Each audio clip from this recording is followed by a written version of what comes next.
Assalamualaikum warahmatullahi wabarakatuh. Selamat pagi, selamat siang, dan selamat malam semuanya. Apa kabar? Semoga kita semua selalu dalam keadaan sehat walafiat ya, dimanapun dan kapanpun berada. Saya Risma Herninda dari Prodi Sastra Indonesia 2018 Universitas Diponegoro. Dan kali ini saya mau mengajak teman-teman semuanya ke suatu tempat.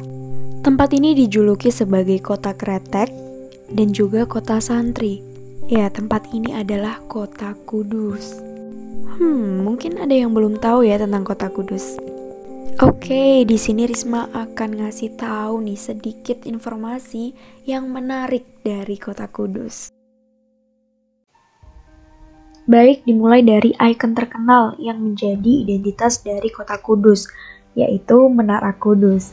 Menara ini merupakan bagian dari masjid yang bernama Masjid Al-Aqsa Manarat Kudus, terletak di Desa Kauman, Kecamatan Kota, Kabupaten Kudus. Masjid ini didirikan pada tahun 1549 Masehi oleh Sunan Kudus, yang merupakan seorang wali yang menyebarkan Islam di kota Kudus.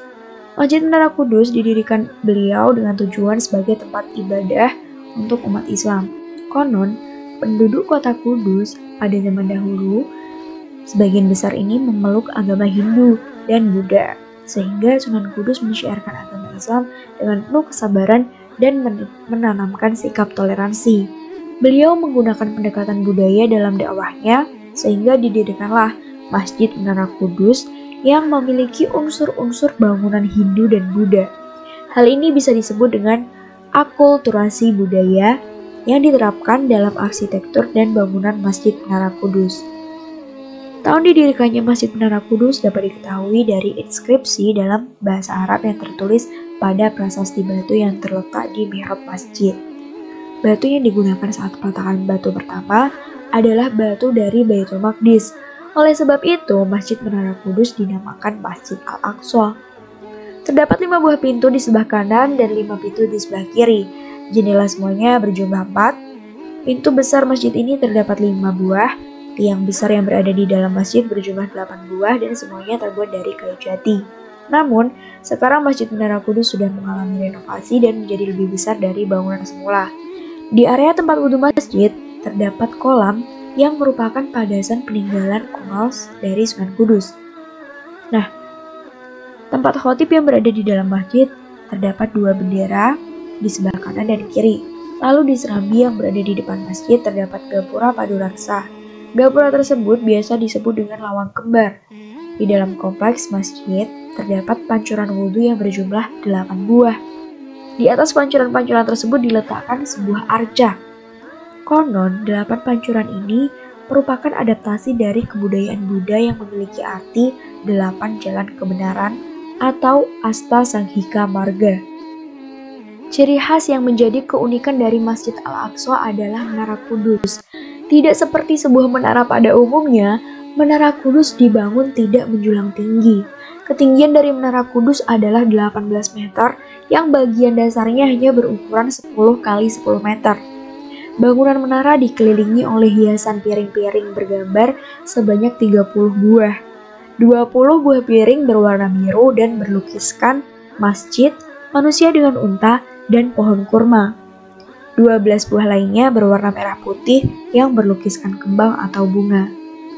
Tangga yang berada di dalam menara terbuat dari kayu jati yang dibuat kurang lebih pada tahun 1895 Masehi.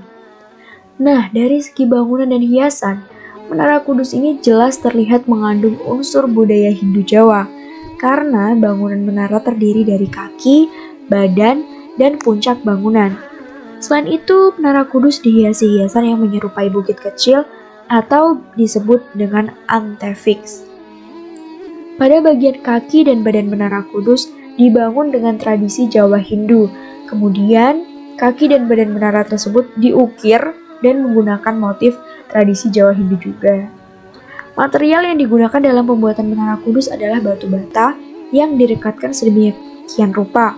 Terdapat hal yang unik di sini. Mengapa? Yaitu batu bata direkatkan tanpa menggunakan semen sedikit pun. Konon, perekatan batu bata menggunakan putih telur. Kebayang nggak tuh berapa putih telur yang digunakan. Pada bagian kepala menara, dapat dilihat unsur teknik konstruksi tradisional Jawa. Kepala menara berbentuk suatu bangunan yang berkonstruksi dari kayu jati dengan 4 batang sakaguru yang menopang 2 tumpuk atap tajuk.